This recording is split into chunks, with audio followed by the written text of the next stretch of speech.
The defenders of all injustice, they want us to believe that injustice is a bit like the weather. You can complain about it raining, but there's nothing you can do about it. It's just the way the world is. Tony Benn died last year, and I'm sure I'm not the only person in this room to miss him very much. And he said the way you get change is the burning flame of anger at injustice and the burning flame of hope at a better world. Well, there's so much anger out there and so much fear, but one thing missing, and that's hope. And without hope, people become resigned. They join the biggest party in the country, which isn't Labour or the Tories, certainly not the Lib Dems, it's the yelling at the TV party.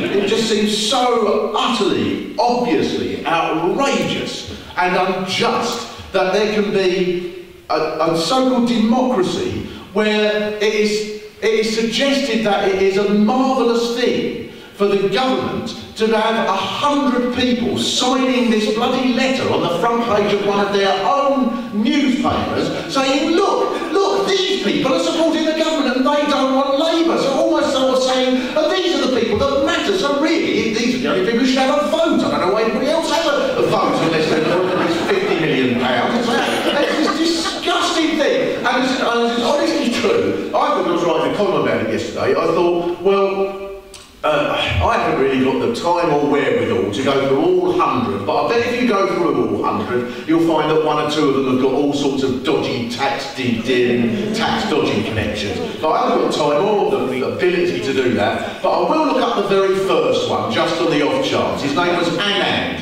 So, because it was in alphabetical order, it was in. And I looked him up, and within 2 minutes I discovered he was the Chief Executive Officer of Greene King Breweries, who last year, Her Majesty's Revenue, whatever HMRC stands for, discovered and swiped £300 million out of his own company in an internal loan in what the HMRC themselves described as making £300 million vanish into thin air so he didn't have to pay tax on it. I thought, at least give me some sport and not have it the first one.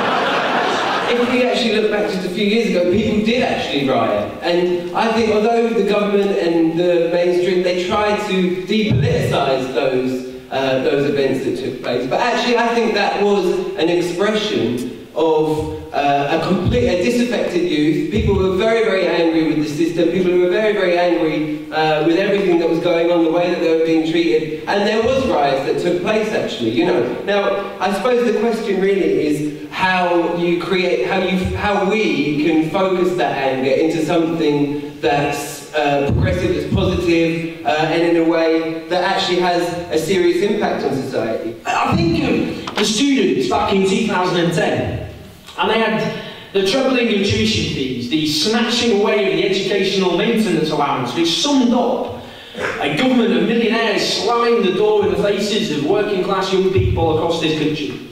And it was said that, you know, we weren't like the hot-headed French and Greeks that people don't take to the streets in this country, and young people were patronised as the apathetic X-Factor generation, but when they had the temerity to actually get politically engaged on their own terms, what happened? Well, they were met with police batons and kettles in freezing temperatures, but they gave hope to other people. Those are the biggest student demonstrations since the 1960s. I think the strikes of 2011, November 2011, that was the biggest strike since the general strike of 1926. Rulers, if you like, the mainstream will never say that, oh, we didn't do this because of your demonstrations on the streets. We did, or, you know, we didn't do this because of you guys were protesting around that. The anti-war movement is a very good example, actually. You know, we didn't manage to stop the war, but actually in 2003, but Tony Blair left early.